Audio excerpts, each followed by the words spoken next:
on them. Yeah, they are keeping it going. And Frank, you talk about progression. It's the first time Chelsea have been in the top 3 in the Premier League in 2.5 years. Wow. Where they are tonight. Yeah, that says it all. It's been a tough, difficult 2 seasons, really, for Chelsea. Not especially when you come off the back of 20 years or so of a lot of success. And it's just a reality, and you have to work through that. And I think some of the good fruits of the work that's been done now, you're seeing players that look like they're ready to grow in this team and be in a team that's going to compete for the top 4. So that's why Chelsea are in a good position. There's definitely more stability, individual talent. At the top end of the pitch, they are looking very, very dangerous, whoever they come up against. If they can get that base maybe a bit better and get a bit more sound at the back of the pitch, then they can seriously challenge. They've lost only 2 games in the Maresca in the league. Are you seeing the right sort of steps into that foundation? Definitely, yeah. I mean, Chelsea has been crying out, hasn't it, for a bit of continuity, a bit of stability over the recent years. That's not been there. You start thinking Pochettino's getting somewhere towards the end of the season, results are coming, and it might, you know, it looked to many people like, you know, they could be on the right track. And Did then he all lay of a some of sudden- these foundations? Possibly, but then all of a sudden, and you know, he goes and it's a new manager and everybody thinks, right, that's torn up again, let's start again. However, I've been impressed with how quickly he's knitted things together, let's say. There looks like a lot more stability. The team looks quite stable. He's not chopping and changing everything, despite having a big squad. And that's not an easy thing to manage. We've seen Pep Guardiola over the years having a quite small, tight squad. Yes, it's detrimental when you get 1 or 2 injuries, but much easier day-to-day to manage. This is a hard team, hard squad to manage, but he looks from the outside to be doing a good job. You know, when I read about him, like, brutally just, like, moving players over that side, you lot are in the conference, I'm working with these guys, you kind of knew at some stage he's probably got a plan for the players that he's looking at, what he believes is doing what they're doing right now. So I think that as tough as it might be for those players who are not involved in there, not even on the fringe, but he has now got a base of players that he believes that can take him to where they are now. I worked with that squad for a short period and I went back and had 30 players, which you would call almost frontline players, internationals. And it's harder when you try and juggle it. You're trying to keep everybody happy. So not only are those 6, 7, 8 players that don't travel for the games, they can't even get in the squad, not happy. But when you try and change them in and change them out, then they're not happy. Sometimes you do have to be a bit brutal. And I think they got to a tipping point in the summer where they went, OK, this is the direction. Let's get the squad, the players that we know we want to move forward. And even if it's harsh, maybe you can see some good things off the back of it. We've often debated on this show, Frank, about how draining that would be, you know, as a manager. Can you focus on the starting 11, on the squad, or does it take your eye off the ball in many ways? The draining, the having to communicate with these players that are international players and deserve the respect in many ways as well. Yeah, I think it's a fault in strategy as a club if you allow it to be that too big a squad. Because for the manager's point of view, if players want honesty and they want communication, but when you've got too many players of a high level who want and expect and want to play, and you have to give so much time to try and explain to them, which they want to be explained why they're not playing, that is difficult. It's almost taking your eye off the ball to try and keep everybody happy. Reality is you need performance on the pitch.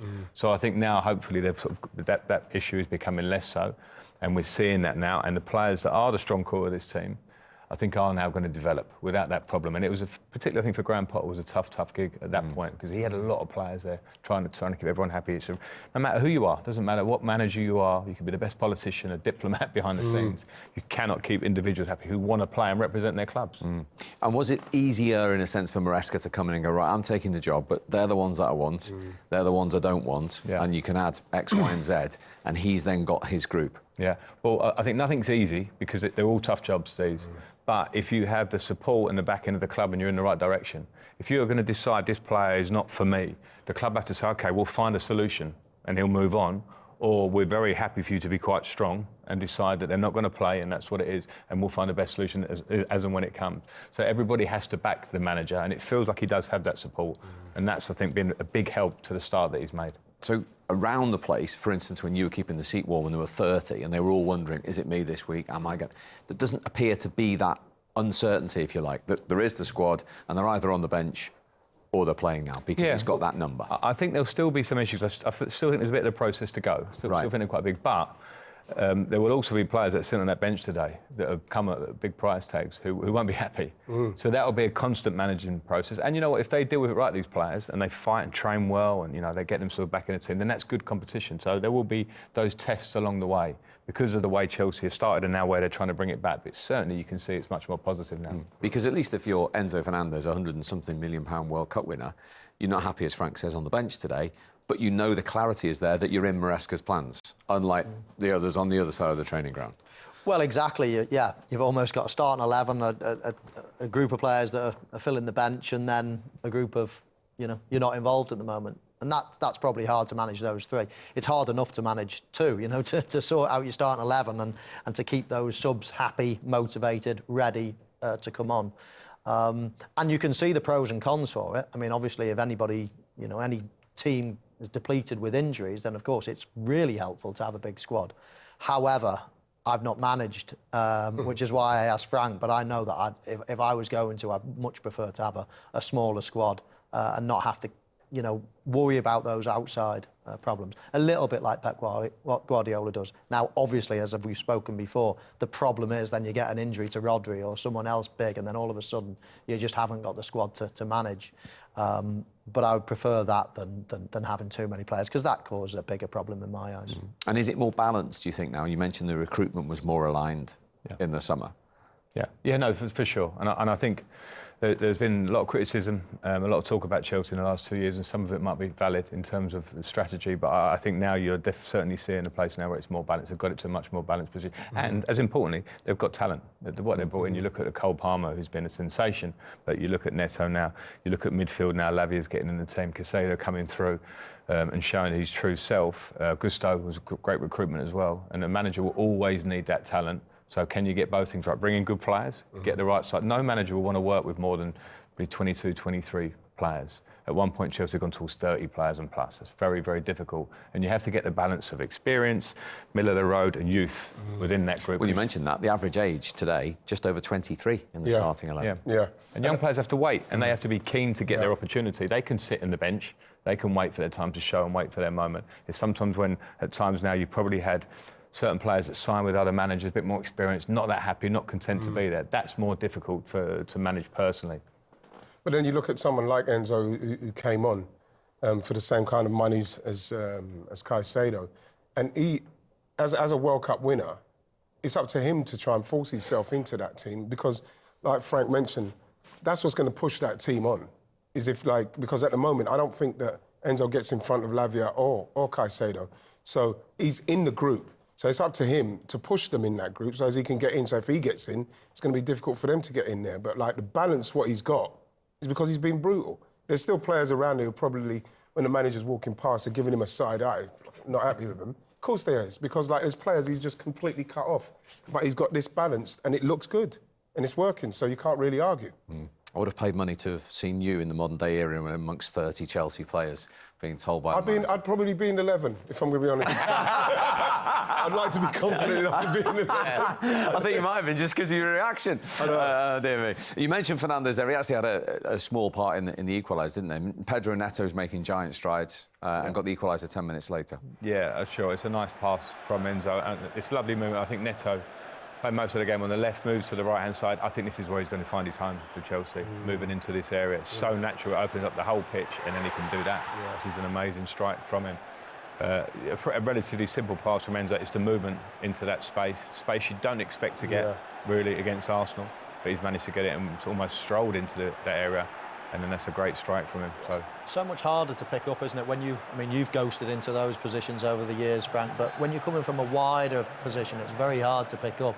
Whereas if the defender can see if it's a striker dropping off, they've got the decision to come and go or not, haven't they? But when he just ghosted in there, you're thinking, whose man is it? And you're looking and you think, I can't blame him, I can't blame him. It's just very difficult to pick up, but there was a big, big space that he ventured into, and it was a great strike. Yeah, it was a good goal. And the thing is, when you looked at it, there just seemed to be too much space there. I'm sure we're going to go into it at some stage, but it just felt in this game it was going to take that kind of something like that, a mistake, because it just feels.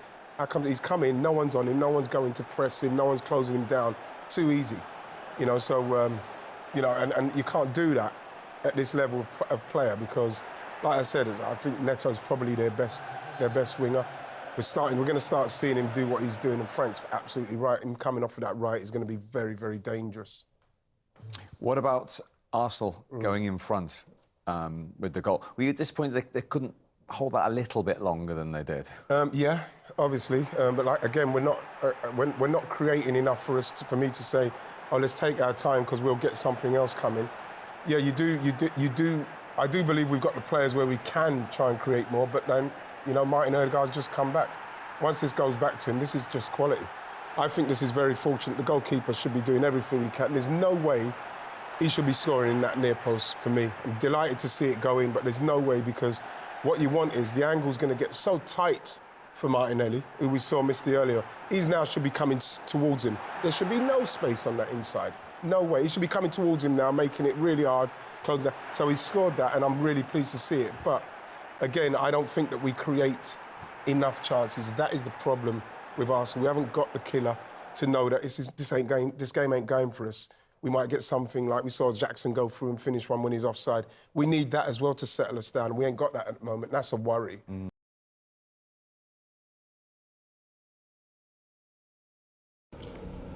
All right, 1-1 at Stamford Bridge between Chelsea and Arsenal. Chelsea coming from a goal down to equalizer through Pedro Neto. Outstanding strike from the edge of the box to give the Blues a 1-1 draw at Stamford Bridge, and then keep their position, climb in the table to third, heading into the international break. Wow, amazing. Well, after 11 matches, Chelsea are third in the table. I mean, that's crazy. Last season, at this point, after 11 matches, Arsenal were 9 points better than Chelsea, but this season, as you can see, they are on top of Arsenal. I mean, heading into the international break after 11 games, and they have played some big teams. They have played Arsenal, they have played Manchester United, they have played Manchester City, they have played Liverpool, they have played also Nottingham Forest. They are not a big team, but they are out there among the top teams in the table after 11 games. So they are also a very big team. They are also doing well this season, and also Brighton that beat Manchester City last night. Also beat Arsenal. So they have played some very tough matches. You know, most of the teams they have played so far this season are in the top half of the table. So that tells you that this Chelsea team, they are making progress. I've said it before. They are making progress. You know, some people can still talk it down because their mistake has been, their defense has been so-so in the recent games, but they are growing. Fofana today was amazing at the back. The same with Colwell. So they are growing, they are getting better. And if they keep doing this till next summer and then add 1 or 2 players, then wow, you'll be talking about title contenders. But to be able to do that, you need to change your goalkeeper, man. They need to change that goalkeeper, Robert Sanchez. For crying out loud, you know, how can you let a shot go past you? I mean, like that.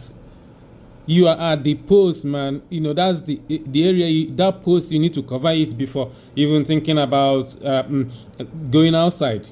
And unfortunately, the only place Martinelli would have put the shot, he did put it that place. And that's poor goalkeeping, in my opinion. And I think Sanchez, as much as he has saved Chelsea in a few games, he has also caused Chelsea a lot of points this season, and he needs to get better. There are no two ways about it. He needs to get better, or Chelsea will need to find another goalkeeper that is stable enough to avoid mistakes, to avoid dropping points, to avoid giving away points. You know, the Premier League is very competitive now, and it's going to get worse from here. And you don't need to throw away 3 points or throw away 1 point because of costly mistakes by the goalkeeper. So Sanchez, he's 26. It's not like that he is a kid. He's not. He's 26, and you expect someone like him to be stable already at this point in his career. He needs to be stable enough to avoid all these silly, costly errors that cost points. So that's what I think they need to do. They need to look at that, and also they need a centre back. But overall, they played a very good game, a very tactical game. They matched Arsenal, and the most important thing is they fought for every ball. They were very aggressive. You know, Arsenal team, they are a very aggressive team, and this Chelsea team, even though they are not too tall, but they were very aggressive in every challenge. They were like every 50-50 they were there. Every 50-50 they were challenging. They were winning balls, they were recovering balls, and that gave Arsenal a lot of problems. And also Arsenal set pieces, they dealt with it, reasonably well. They stopped Arsenal, and I like what they did. They tried to avoid conceding corners. There were situations where the ball will be coming in. Normally, defenders clear it. Normally clears it away, into touch for a corner kick. But this time, in this game, they didn't. Every ball that comes in, they try to head it outside, even if it falls to an Arsenal play. It doesn't matter. So in this case, I think it's a brilliant idea not to concede too many corner kicks against Arsenal. But at the end of the day, 1-1 is actually a fair result. Arsenal, they created also big chances, especially one at the end that could have been converted, but Trossard touched it and then took it away from Havertz, sorry. So Chelsea will look at it and feel like, okay, they also created a good chances, especially in the first half.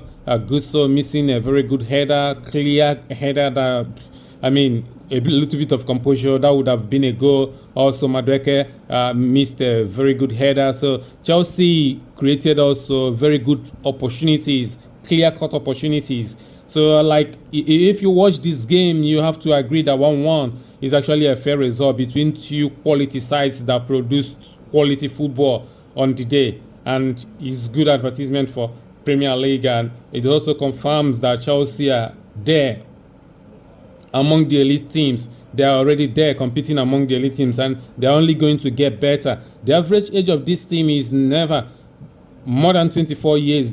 As in any game this season is 23 plus all the time. So it's like, how am I going to say this? Imagine this team in next 3 years, if they keep doing what they are doing, keep learning every day, keep improving, and the club keeps improving the squad little by little, piece by piece. Wow, you are going to have a very serious team in the next couple of years. That's certain, the way I see it. So, amazing football match. Two teams, we go home and feel like, okay, we could have won, but at the end of the day, draw is actually a fair result, in my opinion.